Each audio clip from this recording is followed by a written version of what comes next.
Мир вам! Продолжаем читать Владыку Афанасия.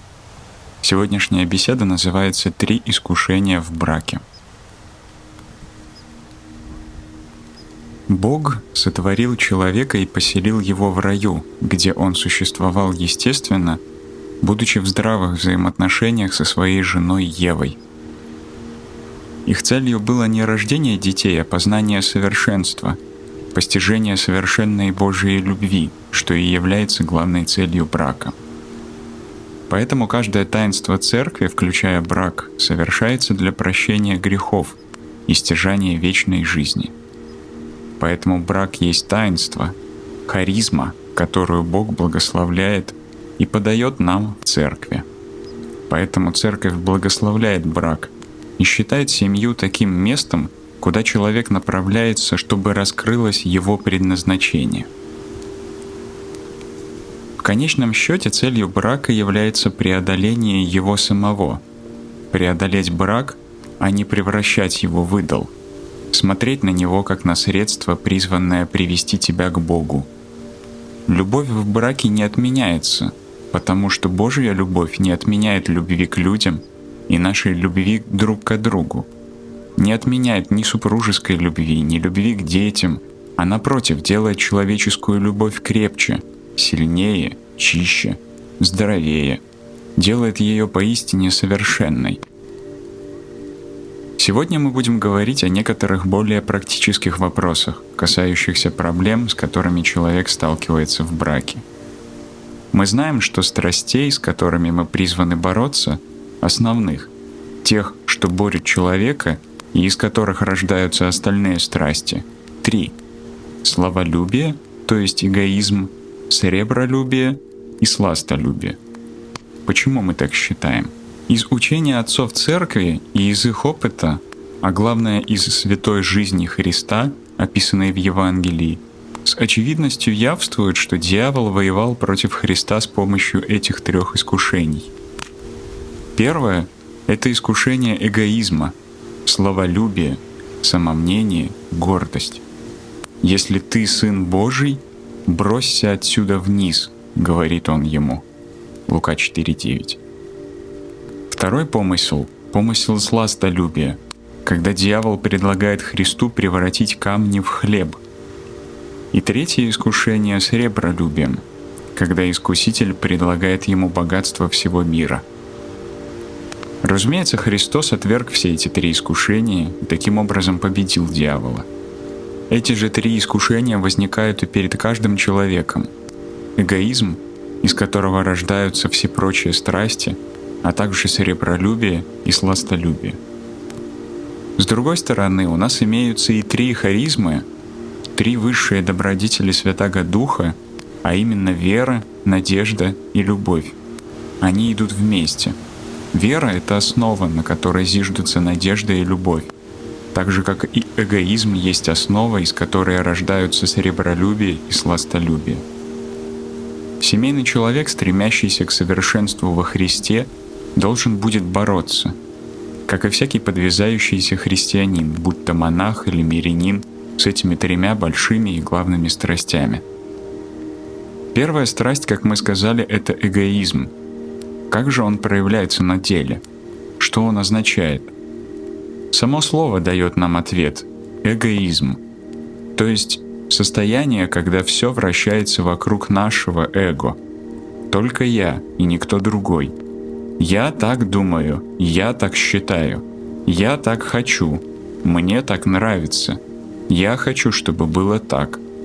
Все это естественным образом проистекающее из эгоистической настроенности человека не позволяет эгоистичному человеку полюбить сильно, не дает возлюбить.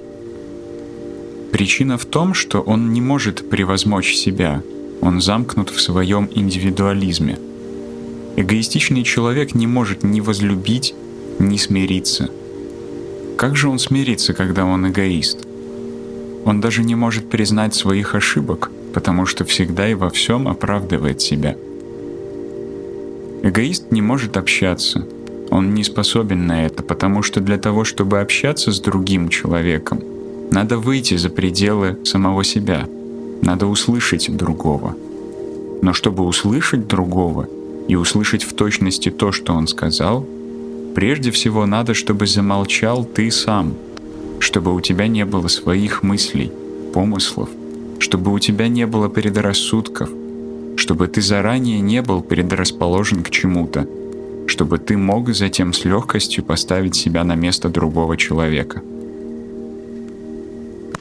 Недавно я услышал одну американскую пословицу, которая гласит: «Если хочешь понять другого, пройди пару верст в его ботинках, и ты поймешь его». То есть, чтобы понять человека, надо спуститься туда, где он находится. Или подняться, если он стоит высоко. Надо понять другого человека, увидеть, как он рос, даже разница полов имеет значение. Мужчина и женщина не одно и то же. Одна психология у него и другая у нее. Одна биология у него и другая у нее. Возраст также играет роль. Одно дело человек в 20 лет, другое в 50. Человек, который рос в одной семье, отличается от выросшего в другой. Даже место, откуда мы происходим, имеет значение. В каком городе, в каком селе, при каких обстоятельствах вырос человек. Чтобы можно было общаться с другим, надо его понять, поставить себя на его место, стать одним целым с ним. Доказательство тому Христос. Христос мог спасти нас, будучи на небе. Он мог спасти нас, прислав сюда Евангелие или еще каким-нибудь иным способом. Для Христа нет ничего трудного. Но однако Он этого не сделал. Он абсолютно полностью стал человеком, подобным нам, чтобы именно после того, как мы оказались бессильны, смочь спасти нас. Чтобы мы могли соединиться с Ним, и чтобы показать нам истинный способ общения. Он стал человеком ради нас. Чтобы общаться со своей женой, муж должен понять, как мыслит жена. Если он этого не сделает, ему никогда не удастся общаться с ней, и он всегда будет думать о жене по-своему. Также и жена. Если ей не удастся понять, чего хочет мужчина, чего он от нее ждет, как он хочет, чтобы она относилась к нему, ей никогда не удастся общаться с ним. То же самое относится и к детям, и к нашим родителям. Эгоизм — один из самых существенных факторов, разрушающих брак, и это мы каждый день видим вокруг себя. Эгоизм разрывает всякую связь человека и с Богом, и с самим собой, и с людьми вокруг, а тем более со спутником или спутницей по жизни и с детьми. Как бороться с эгоизмом? Смирением. В монашеской жизни смирение прививается через послушание, а в браке — через отсечение собственной воли. С этого начинает человек — отсечь свою волю. Идешь сделать что-то, жертвуешь тем, чего хочешь сам, делаешь то, что говорит тебе другой человек. Садишься, чтобы его послушать, уделяешь ему время, чтобы он выговорился, и даже если это кажется тебе смешным и незначительным, его нельзя считать смешным. Ты должен смотреть на это всерьез, поскольку для другого это серьезно. Если ты не научишься смиренно принимать аргументы и реалии другого человека, тогда ты, конечно, прервешь всякую возможность коммуникации с ним. Отсечение воли и в самом малом, скажем, выполнить какую-нибудь работу по дому, исполнить свои обязанности, поступиться своим удобством, преодолеть все эти «я так думаю», «я хочу, чтобы было так». Вчера мне задали вопрос: что происходит с воспитанием ребенка, когда один из родителей говорит одно, а другой другое? Ну что происходит?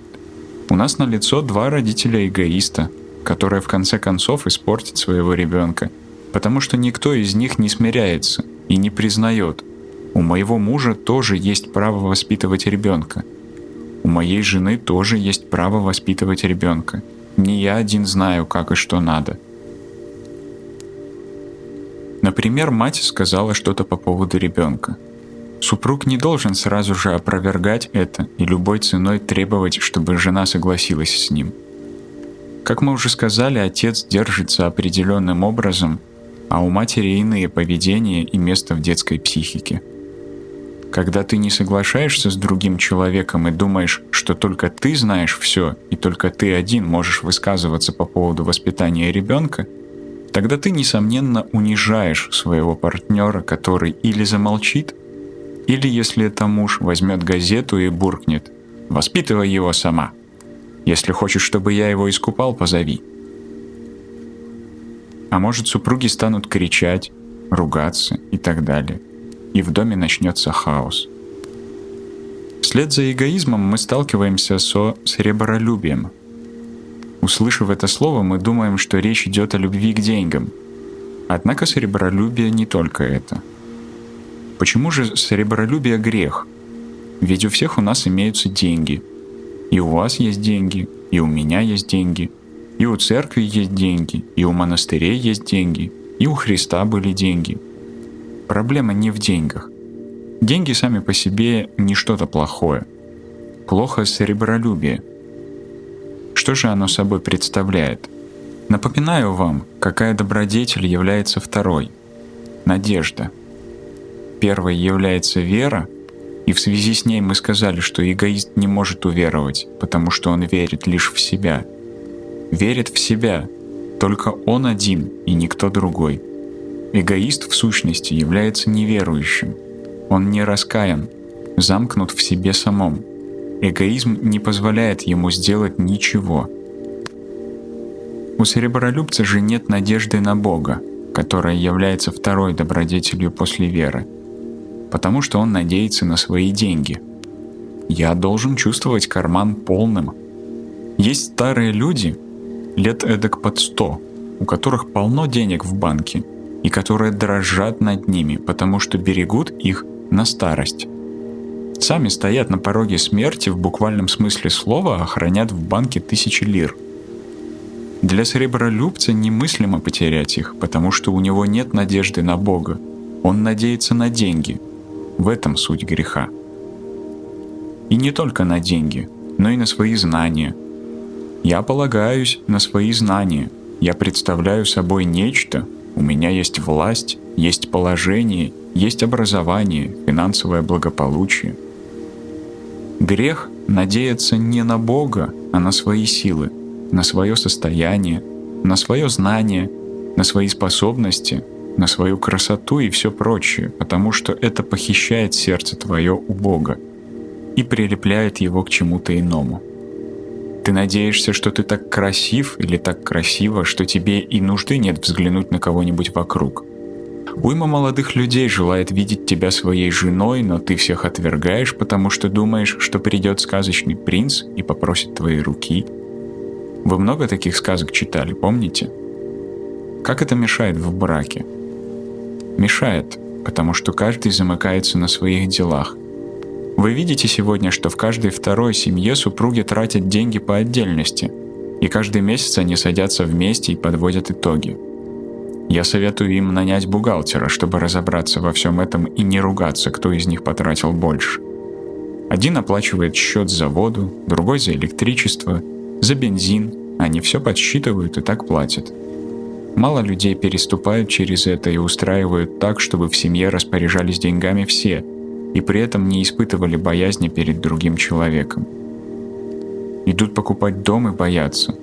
Полдома запиши на меня, чтобы завтра они, по отчаянию, не развелись, и другой не забрал весь дом себе. Как будто проблема в этом и заключается, кому достанется дом, когда они разведутся. Этот менталитет — мои вещи, мое время. Пойду со своими друзьями. У меня тоже есть друг. У меня свои планы. Именно это мое и есть то, что привязывает меня к разным вещам. В монашестве это преодолевается через нестяжание. Тебе не позволено иметь абсолютно ничего, даже 10 лир. Как это преодолевается в браке? Через общую собственность. Все, что у нас есть дома, это наше, общее.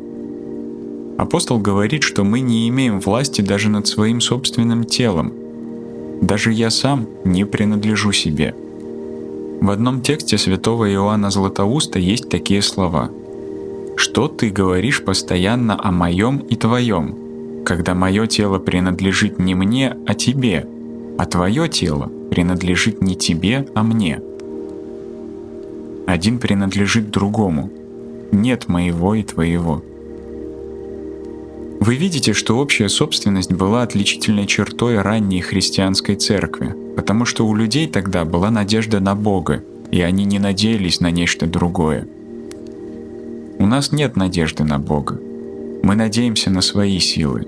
Я должен сделать все. Я должен всюду успеть. Я должен добиться всего. Я должен это сделать. Часто слышишь: «Как я могу со всем справиться? Сколько мне еще разрываться? Все должен я». Наш старец игумен рассказывал нам об одной женщине из его села, которая говорила: «У меня еще столько дел не сделано, и я еще не обошла село». Как исчезает упование на Бога? Когда мы думаем, что все должны сделать мы, все придумать, организовать, чтобы все было безупречно, а внутри нас гложет помысел, что все зависит от нас. Успокойся. Предоставь это Богу. Сделай, что можешь, и имей упование на Бога. Вырвись из этого. Освободись от этой подозрительности, которая возникает из-за отсутствия надежды. Ты начинаешь строить свой брак, и вместо того, чтобы строить его в надежде на успех, начинаешь обдумывать вероятность неудачи. Однако это уже ошибка. Это уже неудача. Ты кладешь начало, но не учишься тому, что в браке у тебя нет своего. Нет ни своего пространства, ни своего времени, и ты сам должен принадлежать не себе, а другому человеку. Это проявляется даже в отношении к ребенку.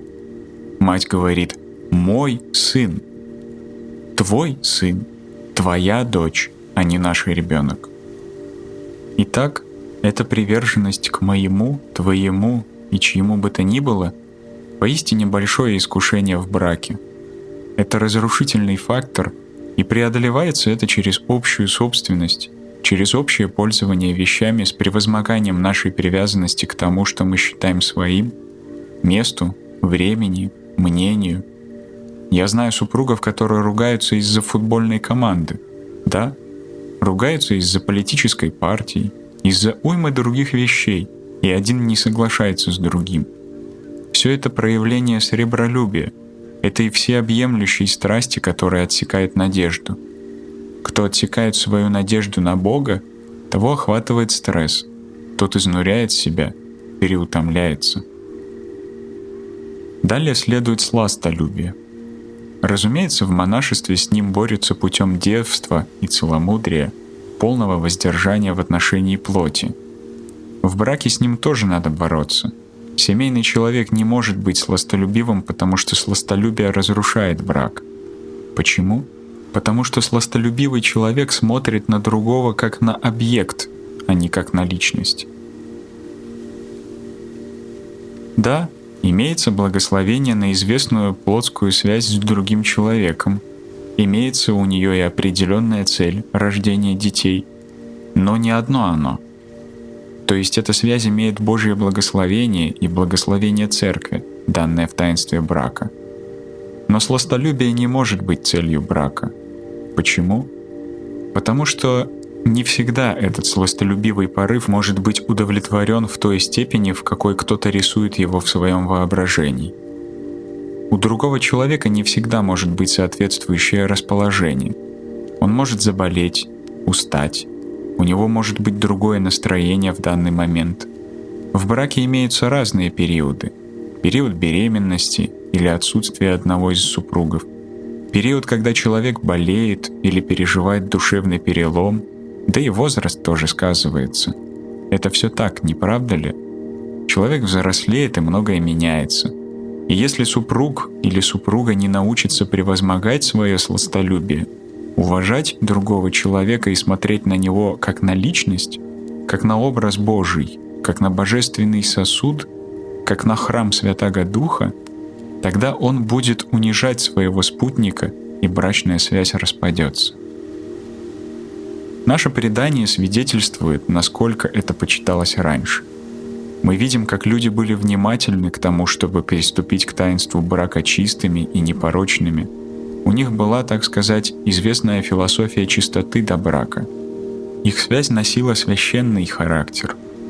Сегодня люди опустились до того, что смотрят фильмы с развратными, самыми порочными сценами, копируют их и унижают и себя, и человека, находящегося рядом.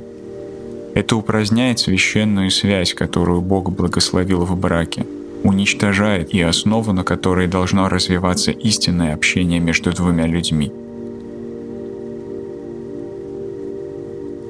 Те из вас, кто состоит в браке и имеет опыт, знают, что в этом союзе человек в сущности стремится сохранить себя как личность и не может согласиться на то, чтобы превратиться в объект, не выносит этого. Связь должна быть следствием любви между двумя людьми. Связь не самоцель. Блуд потому и является грехом, что в нем нет личностной связи с другим. Другой здесь просто объект для утоления страсти и больше ничего. Это не что иное, как унижение Божьего образа. Потому что, хотя другой человек делает это и получает вознаграждение, хотя он и делает это потому, что хочет, но он не перестает быть образом Божьим. И ты не должен оскорблять и унижать образ Божий, даже если другой этого не понимает. Я сказал одним образованным молодым людям, которые, к сожалению, ходили по всяким ночным притонам, где есть танцующие девушки и еще не весть что творится: «Ну как ты терпишь это? Ходить смотреть на этих девочек, как они танцуют голые, обходят столы. Разве тебе не жалко их? Неужели ты такое животное, что даже не чувствуешь жалости к этому человеку, которого видишь перед собой? Эта девушка может быть какой угодно, это не важно, какая она, каков тут ты. Неужели ты не смотришь на нее как на икону Божию, как на человека, чья жизнь превратилась в ад, коль он дошел до того, что вытворяет такие вещи, работая в этом кабаре? Неужели ты не задумываешься хотя бы на миг, что с ней происходит, в каком состоянии душа человека, который дошел до такого?» Отцы церкви видели подобных людей и рыдали, понимая, в каком затруднении те находятся.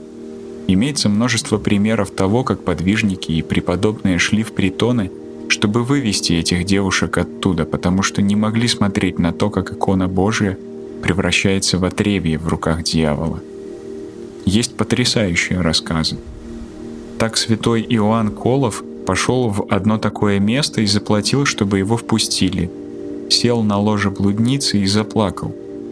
А она его спросила: «Почему ты плачешь, Авва?» Он ей ответил: «Что плохого сделал тебе Христос, дитя мое, что ты пришла сюда? В чем ты обвиняешь Христа, что пришла сюда? Вижу сатану в твоем лице. Лицо твое — Божий образ, а ты превратилась в орудие сатаны». Итак, если ты доходишь до того, что не видишь в другом образ Божий, а смотришь на него как на предмет вожделения, тогда ты потерпел поражение. Браки разрушаются именно из-за этого. Почему? Потому что мы вступаем в брак, наученные воспринимать другого не как личность, а как представителя противоположного пола. Мужчина, женщина, красивый мужчина, красивая женщина и масса всего прочего. Но сколько лет этот мужчина и эта женщина будут вместе? Ну, пусть лет 10-15, а потом хорошей станет соседка или коллега, потому что целью твоего брака изначально было наслаждение, сластолюбие. Сейчас ты уже привык к лицу супруги, для тебя в нем нет уже той прелести и красоты, какими оно обладало раньше. Если так, то ты уже пал. Ты не научился воспринимать другого человека как личность, и поэтому многие люди в браке в данный момент доходят до того, что ссорятся, выгоняют и ненавидят друг друга. Из того опыта, который у меня есть как у духовного наставника, я говорю вам, что видел супружеские пары, а в особенности жен, которые буквально ненавидят своих мужей, потому что считают их насильниками, животными. Конечно, жены тоже виноваты, так как вначале позволили смотреть на себя таким образом. Надо было сначала поставить его на место и научить относиться к тебе правильно. Но когда человек молод, его отношение ко всему поверхностно, и ему нелегко поступать зрело. Однако нельзя всю жизнь оставаться сосудом и вещью другого человека. Наступит момент, когда твое «я» восстанет и оттолкнет другого. Так возникают многие проблемы в отношениях между людьми. В то время как, напротив, если человек целомудрен и смотрит на свою супругу, на спутницу, как на икону Божию, как на соработницу Божию, как на храм Святаго Духа, тогда он понимает, что и эта супружеская, сексуальная связь — благословение, и она — радость, пристань, которую Бог дал, чтобы у него была известная утеха в трудные минуты на семейном пути. Но если ты останешься в пристани и превратишь сексуальную связь в идол, тогда ты погубишь свой брак. Встречаются люди, которые кладут доброе начало и до глубокой старости по-настоящему влюблены друг в друга в правильном смысле, уважают друг друга. И один никогда не издевался над другим ни с какой точки зрения, ни с душевной, ни с телесной, потому что кто издевается телесно, тот издевается и душевно над человеком, который таким образом ломается и отвращается от тебя. Человек — это не только тело, но и душа. Очень тяжело смотреть на супругов, которые испытывают полное отвращение друг к другу, потому что они шли по ошибочному пути. Один хотел таких вещей, которые несуразны, потому что его единственной целью является сластолюбие, а другой по праву или без права его отверг, потому что он не спрашивает меня, жива ли я, не умерла ли, удобно ли мне, не обижаюсь ли я. Единственное, что его интересует, это секс. Ничего другого. Поэтому я не хочу его. Я его не принимаю. Я не могу больше быть вещью для этого человека.